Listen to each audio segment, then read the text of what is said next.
Views expressed by Casters Guild members are only the opinions of that member, and that could change from day to day. Guild members may use mature language, but that in no way means they are mature. Listener discretion is advised. The Merc with a Mouth is ready to fill your mouth with some popcorn. Humble Games is undergoing restructuring, and a ton of tabletop games are coming out in the next couple of weeks, because that's the spell we're casting tonight on Casters Guild.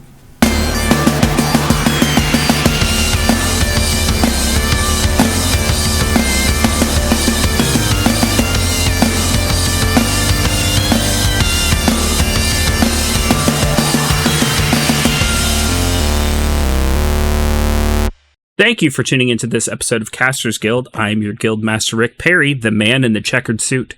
And I'm your Guild Master Baron Kane. Man, I'm going to be honest, I don't get the reference. It's a reference to Benny in Fallout New Vegas.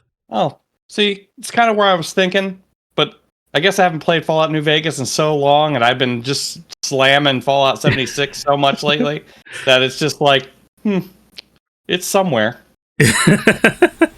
Joining us for the first time as a brand new guild member, feel free to introduce yourself. Hello, I'm Mark. I'm the creative director for Fight in a Box Games. All right, so Mark, we got to see a little bit about what you had at Origins at the Media Early event. We actually touched on some of the stuff that you showed during our Origins episode, but we actually got so busy that we weren't actually able to sit down and have an interview, so thank you so much for joining us now. Yep, it's a busy weekend. Yeah. So tell us a little bit about what you brought with you to Origins. We actually brought two things to Origins. One was our last crowdfunded game that releases this fall, which is called Conquest Princess. It is a co-op bag builder where you play agents of the Temporal Intergalactic Armed Response Agency, or TIARA, and you work together to take down galactic tyranny using the powers of fashion and friendship. And where that game has fashion and friendship, we also brought the complete opposite, which is called End of the Line Post-Apocalyptic Family Survival, which as of this release has just finished up on Kickstarter. It funded in 70 hours, and it is going to be late backing on probably GameFound, but if you're interested, check out the Kickstarter. And in that one, you send out your nuclear family to gather resources to try to survive. It is a deadly drafting game where it's not so much a take that game as a take this, because everything that I throw out there, I also have to survive. It's like it's like throwing a hand grenade in a phone booth. Yeah. So I think that's the one that you guys got to see. Well, to be honest, when we walked up to your table, you were showing the Space Princess one. Oh, okay, cool. Which is what first attracted us to your table, and like the light up bases when you transform and stuff like that. Just fantastic. We didn't really play that one though, or get a demo of that one, but like when we sat down, we demoed End of the Line, and as you can tell from me making Fallout references right at the top of the episode, Post-Apocalyptica is my jam, but it's nothing compared to it being Guildmaster Baron's jam, because as much as it is mine, he is, if I'm into it, he's the expert in comparison. So we tried to get that sort of Fallout vibe in it as well. It's 4 mascots, each of which, I mean, we've got like, you know, the thumbs up pose in more than one illustration in it. Yeah, that sort of kitschy 60 style was a heavy influence on what we're doing with it. Yeah, and it shows. And as far as the gameplay goes, we sat down and played one round. I did my best to play strategically, but it's one of those things where I don't know if it's by design, by trying to play strategically what everybody else does, it just completely screws it up, or if it's one of those things where you could learn later on better strategic moves. Meanwhile, I believe Guildmaster Baron, your idea was just to try to create chaos as much as you could. Yeah, honestly, with games like that, especially given the theme of it, my goal is first game, always walk in with just chaos flinging everywhere, because then you get to see how other people play. Mm-hmm. And then the next time you play them, you got their mindset down. Solid strategy. So yeah, Yeah, there are a number of different ways to play. I like the kill everybody up front way to play. There are a couple cards that, so you've got your home bases where your family lives before you send them out. There are a couple that make you pay your resources because there's resource management in it to for each family member at home. So I like to get those out when everybody still has everybody at home and nobody can pay. It's bad for me, but it's bad for everybody else too. Yeah. So this is where I'd like to disclose to anybody listening that while you are not a sponsor of the podcast, you did provide us with a review copy of the game, and Guildmaster Baron has had his hands on that for a little while. Watch for a video review coming of that soon. But could you tell the folks at home a little bit about what you thought of the game so far? Oh, I mean, I love it. It's I'll tell you, especially with post-COVID, it is kind of hard to grab everybody together to sit down and have a fun little game. But with the people I've played, we've had a great time.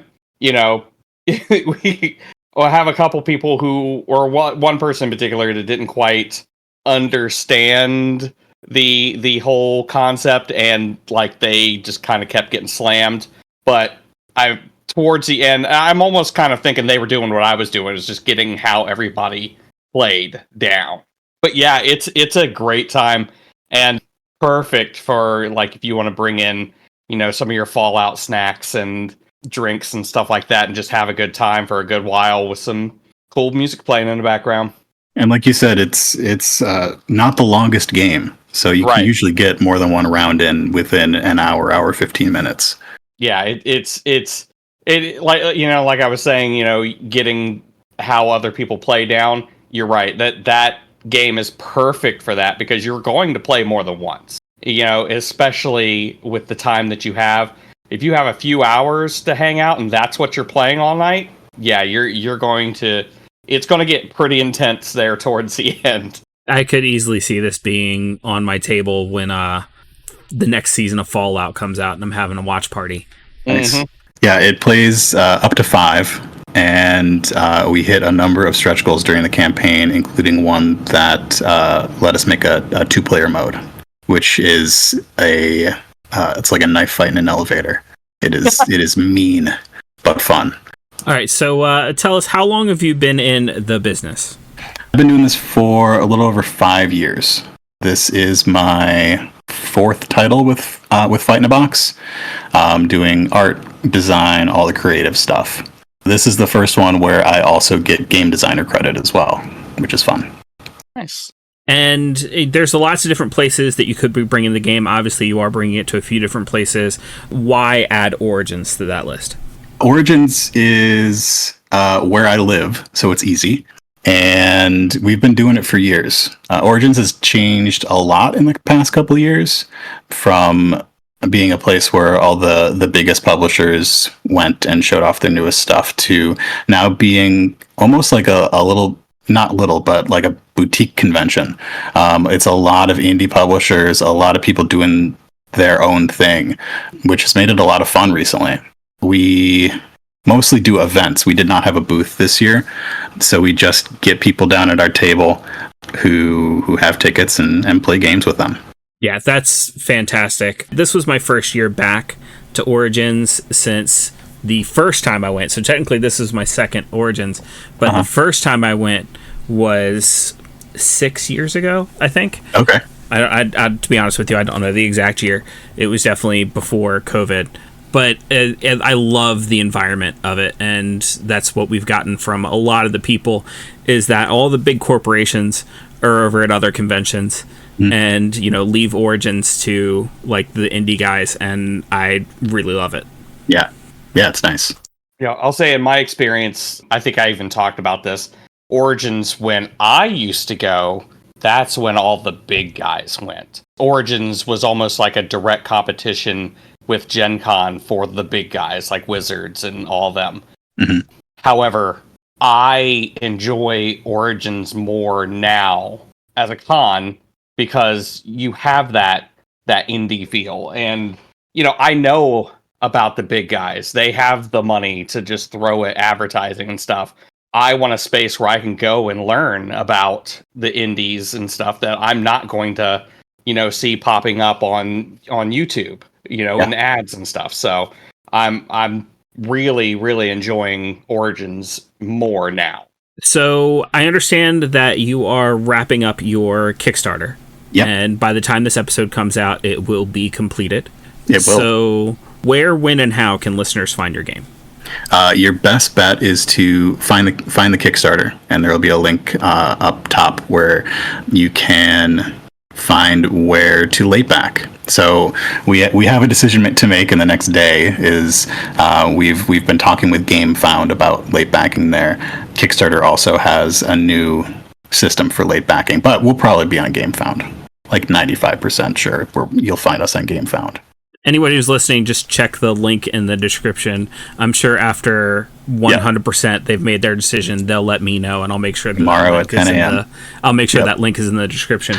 All right, so diving in to the rest of the episode, we haven't talked about it for a while. There was like 3 episodes in a row where we talked about the Deadpool and Wolverine movie, but it is coming out very soon. It will come out before we get the chance to record another episode, so here's our last chance to talk about it. First of all, trailers have been crazy. A lot of confirmations for fan theories, a lot of, negating of fan theories, but one of the craziest things to come out has been a lot of the merch for Deadpool. We all saw the AMC popcorn bucket. I think we talked about that when it was first announced because it was even crazier than the Dune one. And when the Dune one came out, there was a good 3 or 4 episodes where we just talked about other movies' popcorn buckets. We became like the popcorn bucket podcast for a little while.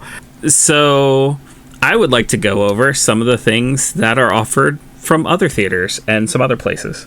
We know AMC has the popcorn bucket that is Wolverine's, open, gaping maw, but AMC has a few other ones as well. All right, so now we also have a popcorn bucket that is Headpool, which is, of course, the undead Deadpool skull with the propeller beanie.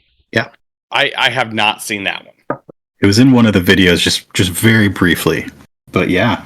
I haven't seen the popcorn bucket with the thing. I know that I did see Headpool. One could assume was Headpool in the video, but I haven't seen the popcorn bucket with the beanie and everything. I just dropped a picture for you. Go? I believe this is another one of like the head, like just like kind of flaps open the top of the head. Mm-hmm. So we're getting the 2 popcorn buckets, the obscene Wolverine one, the Headpool popcorn bucket, and then we're getting 2 different cups with figures on top, one for Wolverine, one for Deadpool. And then there's also 2 little, I guess, figurines, if you will. Yeah. And one of them is Baby Pool, and the other one is Headpool. Oh boy, can you imagine a Funko Pop for Headpool? Yeah. Yes, I could. So it's not just that. They're also doing what they're calling a double take combo, which is including Nashville Hot Gourmet Popcorn. They've got 2 different sodas. They have Fanta Pina Colada. Stop. And Coca-Cola's Chimichanga Chaser. That doesn't sound good. And it could just be Coca-Cola, but just I don't know. And then for the places for the AMCs that serve alcohol, they're doing 2 different cocktails that, of course, feature Aviation Gin, the Deadpool limited edition, the Do-Over, and the Crossover. Oh, okay. And that's just AMC. Yeah. Yeah, they're really going hog, aren't they? Oh, yeah. Then we've got Regal, which Regal is giving us the Baby Pool or Baby Deadpool popcorn bucket. Absolutely ridiculous. So we're going to have a popcorn bucket that's a baby, just stuffed full of popcorn. So he's sitting in like what appears to be like a theater seat or a car chair. Yep. Baby bottle in each cup holder. And it's a cup and a popcorn bucket all in one. What? This is ridiculous. And it's, if you get it with the food, so if you get it with the popcorn, with the soda, with the candy, it's like a combo, and it's $50. We're paying that much for drinks and popcorn anyways. Yeah, might as well go ahead and get the special popcorn bucket. It's huge, too. It is huge. 105 ounces of popcorn. I'm seeing it next to a full-grown man. And 40 ounces of soda. Scale. I mean, he could be a full-grown little man, but, I mean, lordy, why? Wild. It just goes to show you how far a lot of these theaters are willing to go to win this popcorn bucket competition. Fucking Dune, what have you done? They didn't even mean to. Oh my god. Next up is the Alamo Draft House. What? Which has probably some of the tamest offerings. But they're nowhere near me, so I don't care. I guess we might have people who listen. All they have the one popcorn bucket that just looks like Deadpool's head with the mask on it. Nothing crazy going on. The top of it opens. You put popcorn in it. But sure. They are the Alamo Draft House, which is one of those theaters that like does full menu. Oh, okay. So they put chimichangas on the menu, and they're calling them Chimmy Frickin' Changas. Okay. And a couple of cocktails. They have the Weapon X and the Mercarita. Okay. All right. I don't know why those sound a lot better than the other ones.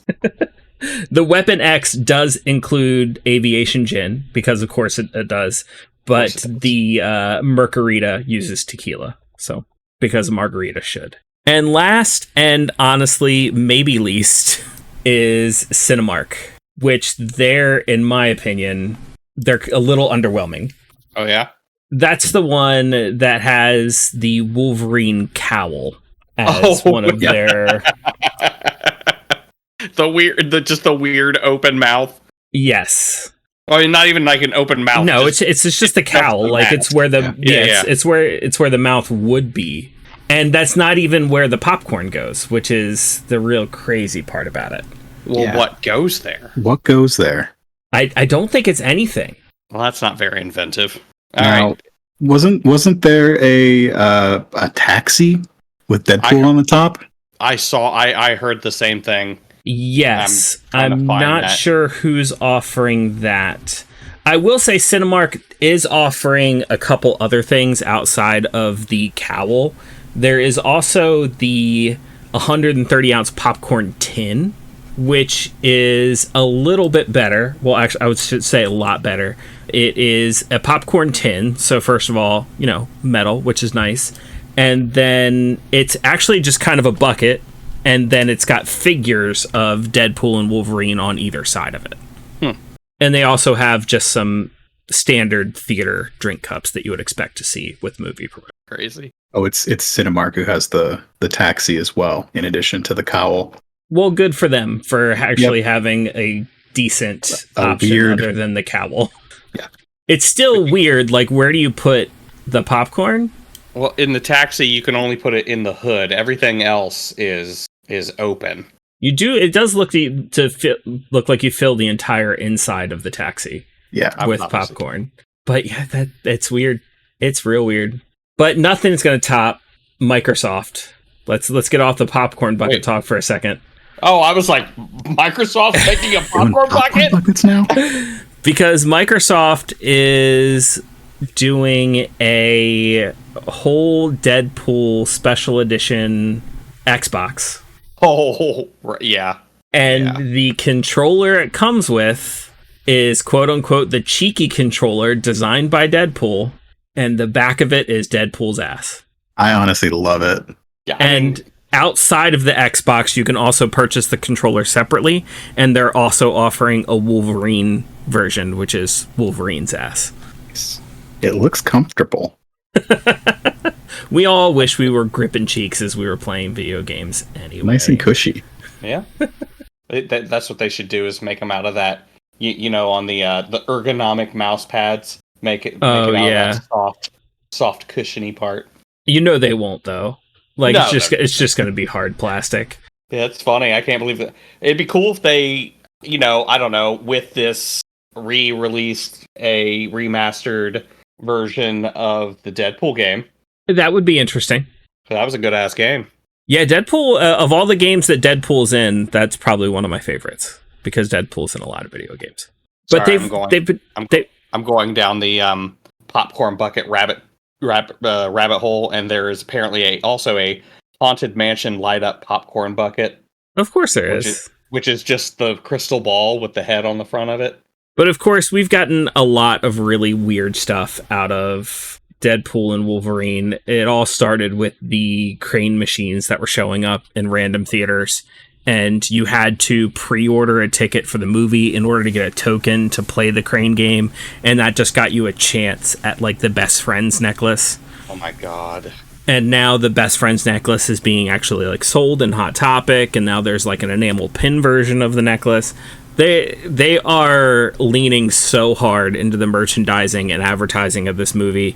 It almost feels dirty talking about the fact that I want to go see it, because I'm obviously falling for all the advertising. Well, that's always been a Deadpool thing, though. That's always true. Been their thing. They've been they make the movie, and then they go hard on that whole marketing thing. Like there were whole billboards with a poop emoji and an L. Yeah. Yeah, it really doesn't feel out of place for the character who constantly breaks the fourth wall to be everywhere, right? Yeah. No, you're right. I mean, if a character is going to do it, it's got to be Deadpool. It's like I said, just the amount of crazy stuff that's being offered is kind of insane. Yeah, but honestly, it's appropriate, and it's something that I think that, and God, I'm not trying to, help out Disney with their money-making schemes, but why haven't they been doing stuff like this for their movies anyways? Fair enough. They're always like, I can't remember like another marketing extravaganza like Deadpool does in every movie for any of the other movies. Are we talking about MCU specifically, or are we talking like overall Disney? Yeah, MCU specifically. Yeah. Yeah, I'm sorry. Yes, I obviously they go ham on all the other stuff. Yes, I realize that.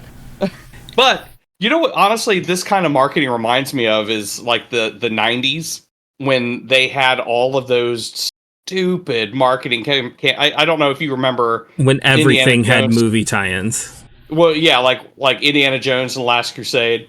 That all of the crazy movie tie-ins that they had, like through McDonald's and all this other stuff. The Batman movies and their glasses and the Star Wars prequels, and like they have whole like meal deals, and it does feel very 90s, which is once again very appropriate for Deadpool. Oh yeah.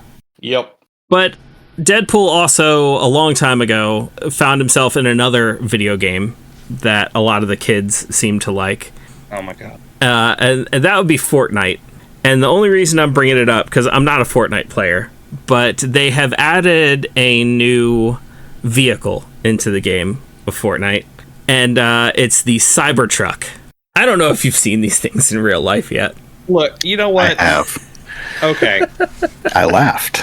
It is. I'll tell you why it's funny to me. Because, again, I was growing up gaming in the 90s, right? Mm-hmm. I played Cyberpunk, right? On the tabletop. Yeah. This truck belongs in that game. I'll give you that. In the 90s. I'll give you that. In a tabletop game. Yeah. So, like, but in not my in head, the real world. No. Like, in my head, I'm playing these games like, man, how badass is this? Boy, I sure would love this futuristic truck. And it's like, now it's out there, and it's like, oh. No, thank you. No. This was futuristic in the 90s. This is not. Oh my gosh. But here's a couple things I'll give Fortnite. A couple of positives. One, this is a free truck in Fortnite. You just play to earn the truck. You cannot buy it like every other thing in Fortnite where you buy all these cosmetics, pay to win items, things like that. This is 100% a play to earn. item, which, yeah, I mean, hey, I'd rather everything be play to earn. But and this is an actual Cybertruck. This is an advertising thing. Yes. Yeah. Oh, and that's what? Yeah. Yeah. No, this was not hyperbole. This is a Cybertruck. Oh no. But what I actually love, because obviously they're giving it away for free because Elon paid them to. Right. Elon wants as many people as possible to have one of these things. But what I actually love is the Fortnite community has rallied together and has agreed that anytime you see someone in one of the Cybertrucks, it's truce until you kill that player. Oh my gosh. It's everyone against whoever's driving the Cybertruck, and then you go back to your normal battle royale. But that is what the community has decided, is the Cybertruck players gotta die, which shouldn't be difficult because the Cybertruck is like 40% windshield, and when you're playing Fortnite, it matters. Like, you can shoot the driver through the windshield easier than like blowing up the car. And the thing is, like, almost all windshield. So it's like the biggest pay to lose item I've ever seen. I commend them on their community, their truce there. I think that's great.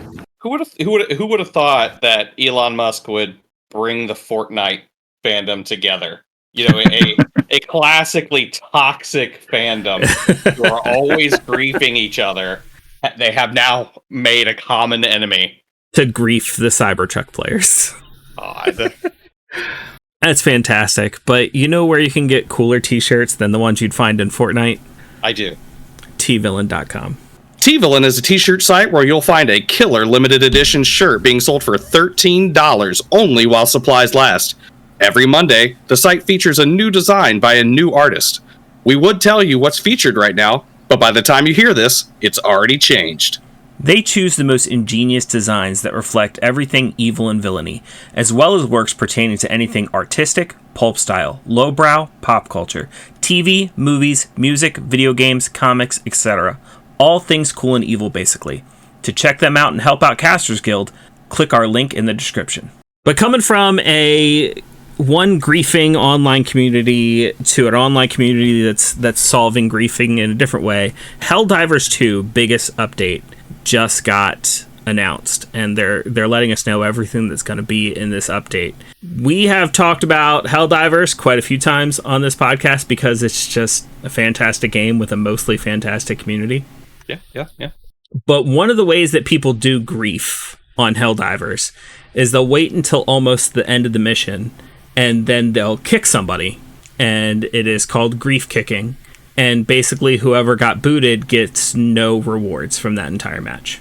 So now, with the new update, if a player is kicked, instead of being kicked back to their ship, they are kicked to being their host of their own game, and they'll get all the rewards carried over from the match that they were just in.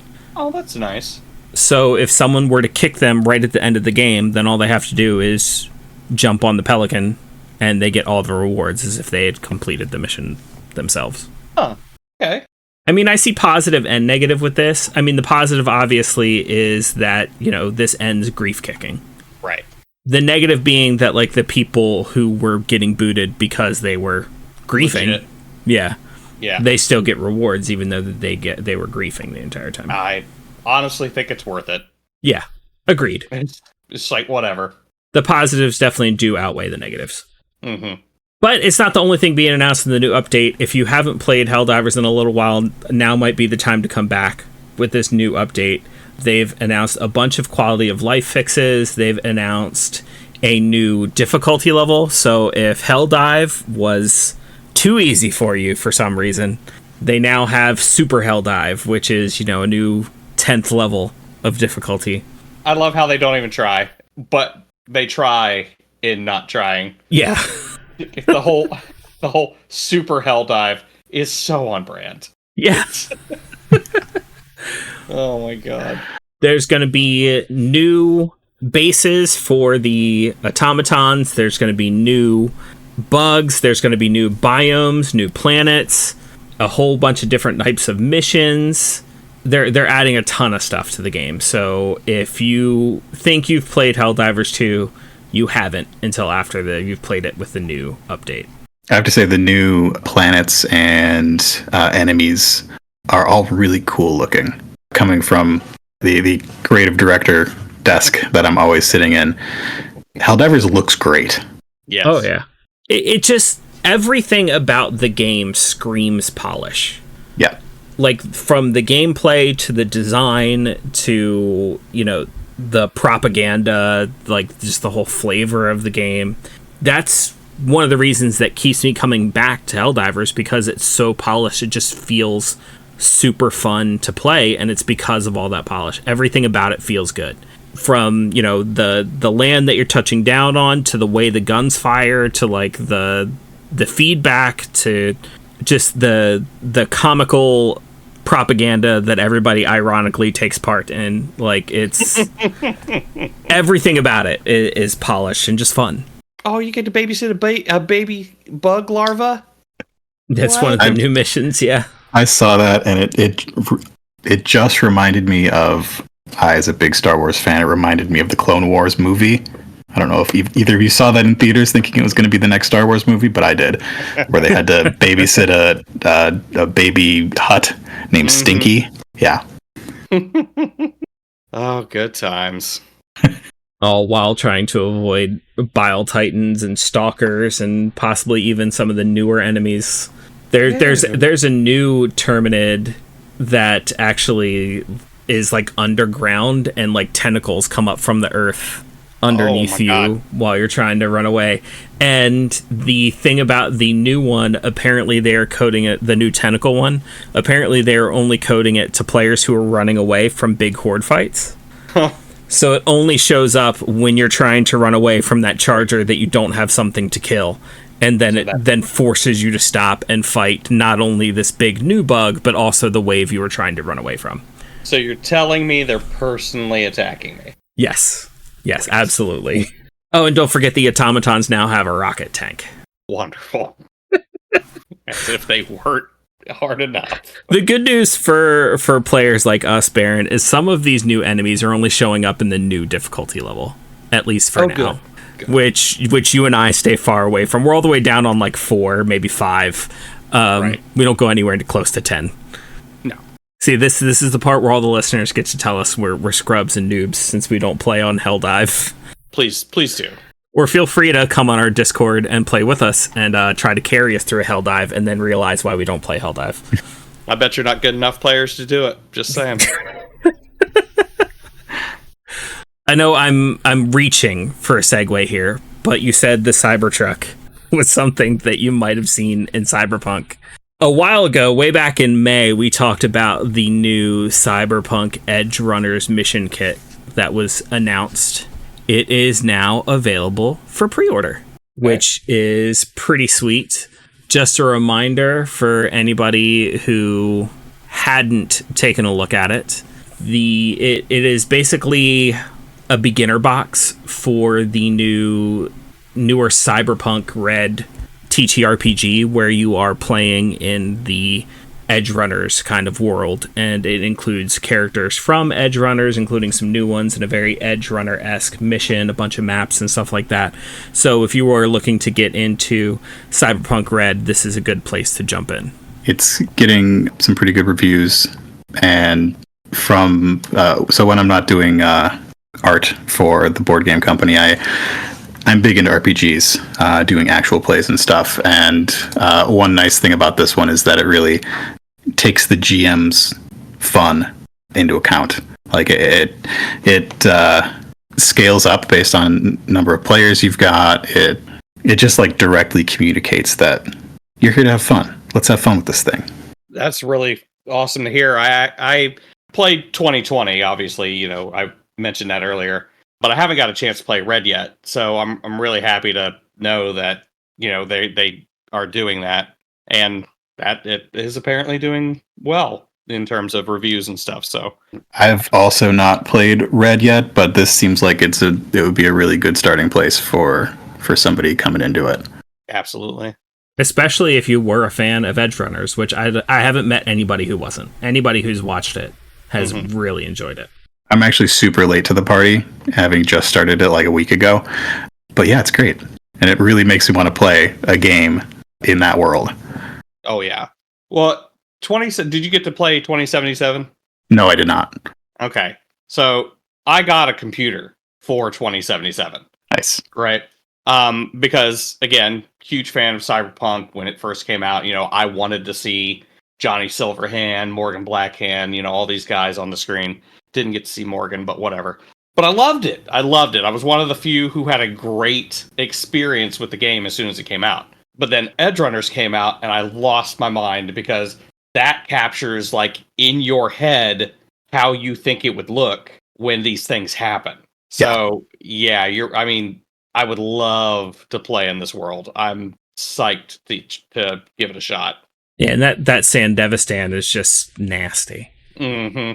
It was not like that in 2077, but they did fix it after the anime came out. Well, it sounds like we're all getting together to play. Yeah, I'm box. Yeah. Yep. Okay. Cool. Yeah, I'd be willing to sign up for that. All right. Yep. I'll run. I am a happy forever GM, so I will be happy to run it for y'all. Oh, even better. Yeah, so are we, both of us. So. Oh no! I am happy to step aside to let another. Well, yeah, that's the point. The point is we're both so happy to step aside because, like, the only time that we get to play in a game is if we're running it for each other. Like, that is But speaking of Edgerunners, that's not the only awesome thing coming out of Edgerunners very soon. We are getting our first new character for Guilty Gear Strive, and it is actually Lucy from Cyberpunk Edgerunners, which I think is just a great big flavor win. I don't know if anybody here has ever played Guilty Gear, but when it comes to the games and the flavor of those games, Edgerunners just fits in perfectly. Not in that Guilty Gear is Cyberpunk, because it's not at all. It's just crazy enough of a world for it to work. Love a crazy world. I know I've seen some of the character designs. I'm like, yeah, this looks kind of wild. Yeah, it's going to be part of the new season pass that comes out. Actually, I believe it has come out about 2 days ago. As far as recording, no, it was announced. The actual open beta test is planned for July 26th through July 29th. So it will be over by the time we actually post this episode, but that means it's all closer to being actually released because the beta will be over. But I know we have quite a few fighting game fans that listen to this podcast, and Guilty Gear is a good one, and this is a good character. But speaking of other stuff that's coming out, What We Do in the Shadows has announced a sixth and final season. No! You say no, but like I honestly thought it was already done. Like I did not think we were getting another season of this show. So even though they are announcing that it is the final one, I'm just excited to get another one. Look, I just think I have a hard time. Right, I'm having a very hard time right now because I'm losing What We Do in Shadows. Lost Letterkenny. What else are we losing? Star Trek Lower Decks. They're all hitting their final seasons. I'm like, no. I need you the most right now. Like, now's not the time for all of them to be ending together. Right. Stagger that shit. Come on. Please. But maybe we get new great stuff when they finish. That is the only thing I can hope for right now. I've still got my fingers crossed for Time Bandits. Yeah, sure. I have a little bit of my faith renewed in their ability to pull it off because, some of the things that got revealed, but it's, I don't know. It's they just kind of hit my comedy button real hard with especially those 3 shows. Have you watched Boylington Paranormal? No, I haven't. But thank you for reminding me that it was on my radar at one point and has since, I don't know where it went, but you just brought it back. If you need more of that What We Do in the Shadows vibe, it is different, but it's similar enough that you might be able to get some of that. And actually, the 2 actors, the main actors from that, have a podcast which is also very funny, where they talk about what went into making that show. Oh, nice. That would be fun to check out. Yeah, very, very dry humor. Very, very good. Okay with that. I can handle dry humor. So getting a lot of this information right off of a Geek Tyrant article, What We Do in the Shadows 6th season will come out on October 21st. It's going to be streaming on Hulu, just like all the other previous seasons. We're going to see most of the main cast. So let's see, Matt Berry, Kevin Novak, Mark Proksch, and Christian Shaw all at San Diego Comic-Con. And they have shown a few things that they plan on doing in this upcoming season. I won't go too much into it because honestly some of the stuff that's in this article could be considered a little spoilery. And I know we don't normally care about spoilers on this podcast, but that's for stuff that's already out. Right, yeah. But I'm a person who personally doesn't care a ton about spoilers, so I went ahead and read it myself anyway. And it sounds pretty funny. And I'm just going to say that up front. A lot of I wasn't sure where they were going to go from here, but they've definitely got some ideas. Yeah, I see some of my favorite characters from the show mentioned later on in the article, so I'm pretty excited. I'm looking forward to it, but I'm going to hate that it's probably going to make me want another season. I hate it. Like, when shows end on a high note, it's like, oh, why couldn't you have just died slowly? Dang it. This is a terrible segue, but speaking of dying slowly... Jesus. So this is almost going to sound like something from last season, because we talked about a lot of stuff like this last season, but Humble Games is currently, quote-unquote, restructuring. Oh, God, no. Oh, God. I hate that word. The employees have come out and said that its entire staff has been laid off. 36 people. The entire staff? That's what employees are saying. The company itself is just saying, oh, we're just going through some restructuring, and the employees have come out and said, nope, we're all getting laid off, and it's an entire staff of 36 people. Now, just to give some context, Humble Games is a separate company, technically, from Humble Bundle, but they are both owned by the same parent company, Ziff Media, if I'm not mistaken. Sounds like in this quote-unquote restructuring, they're probably getting rid of Humble Games and absorbing them into a single entity is probably what's happening. I would hate to think that they're getting rid of the entire entity of Humble Games. Okay, so both Humble Bundle and Humble Games are owned by media company Ziff Davis, and it is currently said that they're possibly looking at unloading Humble Games onto a company called the PAL Group. That apparently Ziff Davis attempted to sell Humble Games at one point in time, and it was unsuccessful, and now the PAL Group is looking to do like a takeover. But if that's the case, that's all kind of rumored, but if that's the case, that Ziff Davis will continue to own Humble Bundle, but not Humble Games. Of course, that's all rumor, so what you said, where they're kind of putting it all together in one company, could be what they're doing. I mean, restructuring, that's what it would sound like.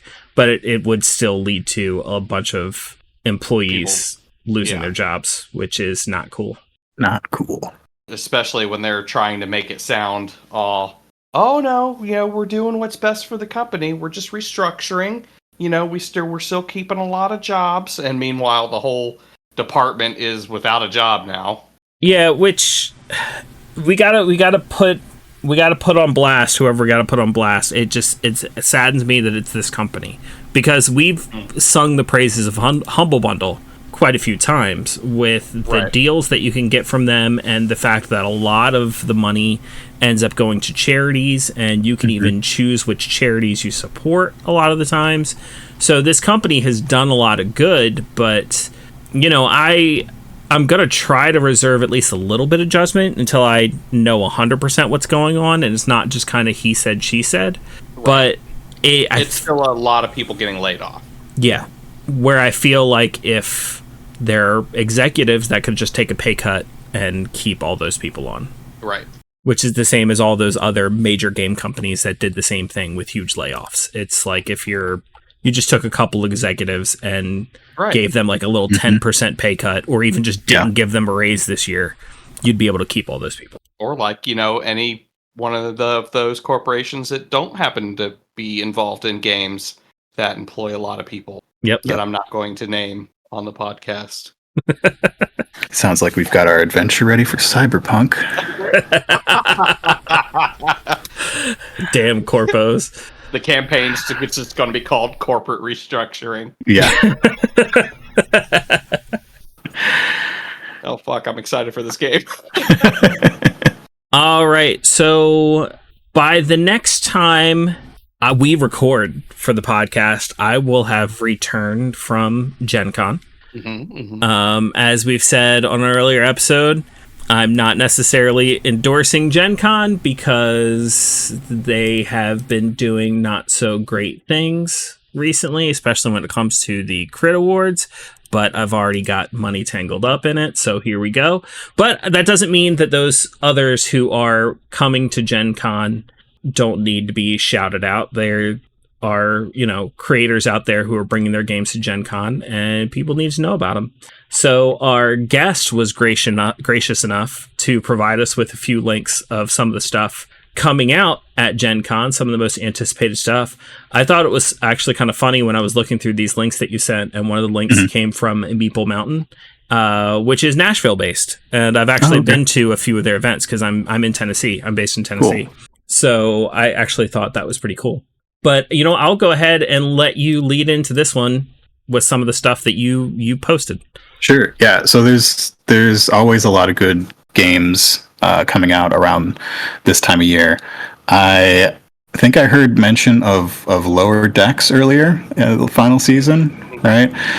There's a new Star Trek game coming out, Star Trek Captain's Chair. It is I believe a deck building game, 2-player, that looks pretty cool. Since we're in we keep coming back to Cyberpunk, there's another one called Neo Dreams that is sort of Total Recall meets The Matrix, manipulating dreams in a futuristic setting. That looks pretty cool. I would say, I have no idea what that plays like. Never mind. If you are Neo Dreams is a worker placement game. Worker placement, perfect. If you are into raunchy, munchkin-y sort of fun, there's some new Epic Spell Wars of the Battle Wizards coming out. Really like the art for those games. You got to have the right crowd for those. But yeah, there's a lot of good stuff coming out in the next week or so. Well, let's go back a little bit. Epic Spell Wars, love those games. Yeah, and they're actually coming out with 2 new titles. So there's a box for you to store all your stuff in, which is great. So you get the 2 new titles and the box, which will store all of the game and all of the expansions. But we have Epic Spell Wars Annihilageddon 3 Satanic Panic, which is the 3rd deck building game that they have, which is separate from the normal Epic Spell Wars, which is, their spell crafting. And the Epic Spell Wars expansion we're getting is called Anarchy at the Arena, which is their 6th game in that kind of the 6th Epic Spell Wars. And I say game, it's kind of a game, kind of expansion, because as you pointed out, kind of like Munchkin, every single one of these quote unquote expansions can be played standalone, as well as being mixed together to have, your giant version of the game. I love that each one comes with like just another set of ridiculous wizards. Yeah. I love the ridiculous wizards. It's the best part about it. And then, of course, like you said, we're getting the Epic Spell Wars Egregious Ephemera, which is the 2nd spellbook-shaped storage box that they've come out with, where you can just keep all of your games and expansions all together in one box. And it looks like a freaking spellbook, which is, and the art on it is just so flavor win all around. And it comes with extra promo cards. As it should. As it should. I can't be the only person who has played this game and wanted to take some of the combos and make it an actual D&D spell. 100%. A lot of people are playing games at Gen Con. I will be there running my games. Another thing from Cryptozoic. I don't know if how you two feel about Adventure Time, but I backed the Adventure Time RPG Kickstarter, and if I had time, I would be playing that this year. I love Adventure Time, and I wanted to back that, but things, money, all that fun stuff. But yeah, I would love to play that. Cryptozoic is also coming out with more stuff for the DC deck building game, which I played for the first and only time at Barron's Game Store. How'd you like it? I love deck builders, but I have not played this one. The DC one's my favorite.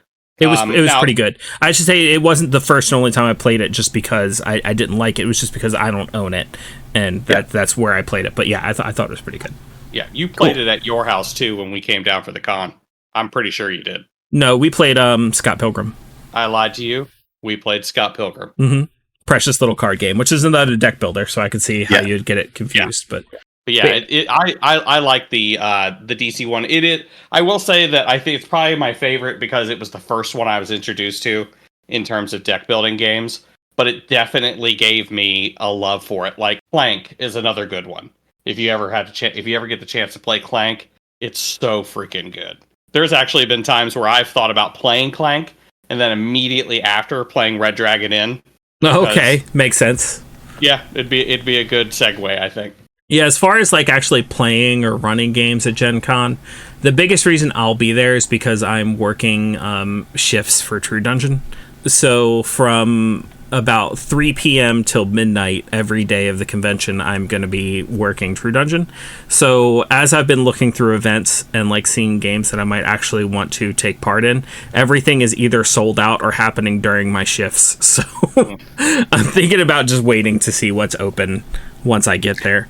Now, we are exclusively running games this year, and I will say that there are a couple early morning games that there is one spot left in each of them. There are 4 spots left total out of our 26 sessions, but some of those are morning. I might have to look some of those up. Yeah. Looking at the Meeple Mountain article you sent, I'm also seeing that Layers is going to be there, which is another one we saw in the early media event at Origins, but didn't get a chance to talk to them during the convention.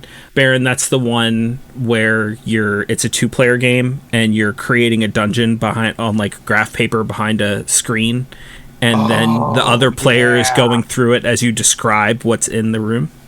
Yes, I was excited about that one. I've played a couple other games by Kids Table, and they're pretty solid. I'm always looking for a really solid 2-player game because it's something that is kind of missing in the tabletop space right now. I will say we saw a ton of them at Origins, so like I feel like people have seen that was missing and are now filling that hole. I think we saw more solo games popping up more and more. That too, yeah. But I think the duo, the 2-people games are starting to pop up more now. Yeah. But I'm always looking for a good one to play with the wife, which like that does look like a good one. I might actually pick that one up before I leave Gen Con. So IPR, Indie Press Revolution.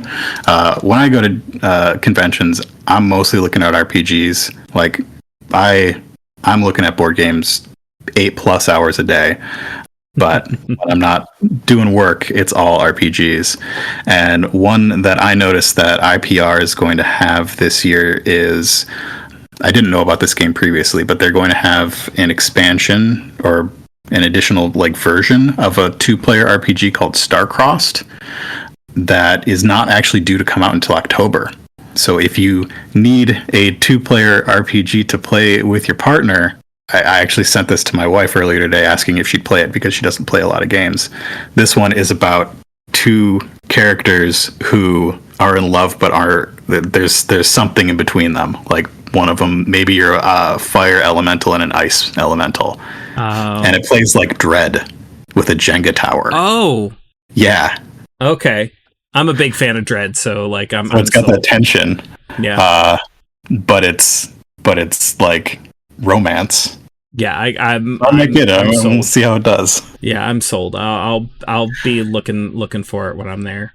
Yeah, Indie Press Revolution is my favorite vendor at any of these conventions. IPR was probably our longest interview of our Origin special, and we're probably going to have that guy back on for a full episode because I feel like he could talk forever about Yeah, the games that he's trying to support, which, good for him. Yeah, this is not a slight on him. No. But we had to stop him. we had to stop him because he was just going on and on. So we had to stop him, one, because we didn't have that much time. Two, we don't have that much money. Yeah. Yeah. I couldn't hear about another good game. Yeah. Or I was gonna lose my damn mind. My favorite thing to do is to go to that booth or another indie RPG booth and ask, hey, what is your favorite game that you have out right now? And then I get somebody talking about their favorite game for like 10 minutes, and I obviously have to get it after that. Yeah, I think that's what we did with him when we went to the booth. We asked him what his favorite game out was, and he like popped out like 5. Yeah. Like, oh yeah, these are awesome, but they're like $80. I don't Each. Yeah. Right. And they were like, all right, look, let's get you up to the media room and get you actually talking about some of this stuff. Mm-hmm. Yeah. And then even then we had to stop him after a while because we were like, look, like we love it. We love everything you pointed out, but like this podcast is already going to be 4 hours long. Like you got to stop. Well, you two can see behind me right now, this entire bookshelf, all RPGs, most indie. Yeah. I love it though. I love all the cool ass stuff that they're coming out with. Yeah. Like this is the time for indie. Yeah. And it's a time that I think I've been wanting for a really long time. Like I ran a game store in like 2000. Then I like owned a game store like in like 2016, and the indie crowd was there, but it was still, we're printing our RPGs on, construction paper kind of times. So now they're getting the attention that they deserve, and I'm so hyped about that. I've always been, since like my RPG career started, I've always been like a D&D guy and like throw in other little random RPGs here and there. Not a lot, honestly, and it's always right back to D&D because it's what everybody knows how to play. And like now that it's not a secret that I'm upset with Wizards of the Coast and constantly looking for new stuff. There was a Always Sunny in Philadelphia TikTok that I saw recently that I posted in my D&D group Discord because it was like I'm letting them know D&D is over because it's Frank from Always Sunny, and it says, when you reach middle age as a dungeon master, and he's like, I don't know how many years I have left. I'm gonna get real weird with it. And that's honestly where I'm going from here on out. Like as soon as I'm done the campaign that I'm running right now, I'm not sure I'm ever gonna go back to D&D with how many options there are. Yeah. As far as other things that I could be running. And I'm just so sold on so many of the other concepts. And after actually diving in and playing a lot of them, I'm realizing that like so many people's first TTRPG and D&D is D&D. And it's a terrible first TTRPG. It's so bad at that because one of the reasons I clung to D&D so hard for so long is because there's so much that goes into learning it and learning all the rules and all the systems. And then you put all that investment in, and like you even think about putting in the investment of learning another one, and you're like, I don't want to do that. But then you actually go out and play some of these other TTRPGs, and you're like, you don't have to do that. Like a lot of these are so much easier to learn, so much easier to run, and honestly more fun to play. And you can learn a TTRPG in 15 minutes and be up and running for like a good, few hour session or whatever, and not feel like you have no idea what you're doing, like new players to D&D. Y'all have any favorites that you've played recently? Origins 9th level games sold me on a lot of their stuff. Yeah. Mazes. The polymorph system. Great. Yeah, I love it. I am so excited to run the Excellence for my daughter as her first TTRPG. I did an actual play of the Excellence last Halloween, and it was great.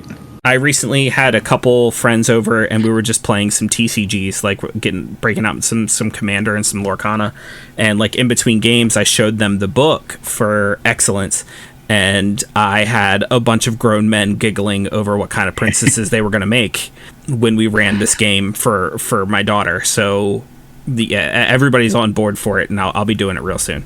That's great. I was real happy to be reintroduced to Kobolds Ate My Baby. I've heard good things. I've been playing it since the olden days. So now they're on the polymorph system. So Kobolds is a really good way to get introduced to the polymorph system. Like the polymorph system's already simple, and then Kobolds is even more simple. So it was a lot of fun. Rick got to play in a big game with me, so that was a lot of fun too. So, but I'm with Rick. The stuff that 9th level games is pumping out is pretty good. That was another thing I looked into for Gen Con, because they're doing another Midnight Madness event at Gen Con, just nice. like the one that we did at Origins, but that was sold out too. Gotcha. A couple weeks ago, you did an episode about Free RPG Day. 9th level's Free RPG Day item is my favorite every year. Have you all looked at the level 1 anthology? Yeah, as a matter of fact, I have it right here. Yeah, it is an anthology of like 2, 3, 4 page rules light indie RPGs, and they're great. Yeah, I've gone out. You can actually get them all for free on 9th level's website, but I have gone out of my way to locate physical copies of all of them because they're just that good. They're really good at organizing them in each of the anthologies as well, and like they have convenient like rating systems like based off of like who each game is for and what kind of stuff is in each one, so you don't have to, even though they're only a couple pages long, you actually don't even have to read through the entire thing to know what it is that you're getting into. You can kind of flip through, find what it is that you're looking for, and you're gonna have a fun time no matter what. And those actually also have a lot of one-on-one 2-player games in them. Yeah, that's another thing that they show you with each of them. It's like, this one is, single player. This one is 2 to 6 players. This one is 3+ players, but doesn't require a game master. It really lets you know what it is that you're getting into. Their theme for next year's, I believe, is Westerns, and I'm thinking about putting something together for it. That could be one of the things that the thing you're thinking about writing shows up in, Baron. Maybe. It is specifically a Kobolds Ate My Baby thing, but yeah, if something like that could make it into the anthology, yeah, that'd be great. With that, I think we're going to be wrapping this episode up. Mark, thank you so much for coming on to this episode. Thanks for having me. If our listeners want to find you anywhere else on the internet, where can they do that? So you can find my game End of the Line on Kickstarter or in the show notes. And if you are interested in all the actual plays that I do, you can find all the links to that stuff at nightcastcreative.com, which is my podcast network. Email us at castersguild@gmail.com. Let us know what games you'd like to see us do a podcast crossover with Mark here. And join us on the Discord. That's where all the fun stuff is happening. And we will see you in the next one. Bye-bye, everybody. Bye. Bye. Bye. Bye. Bye. Bye. Bye. Bye. Bye.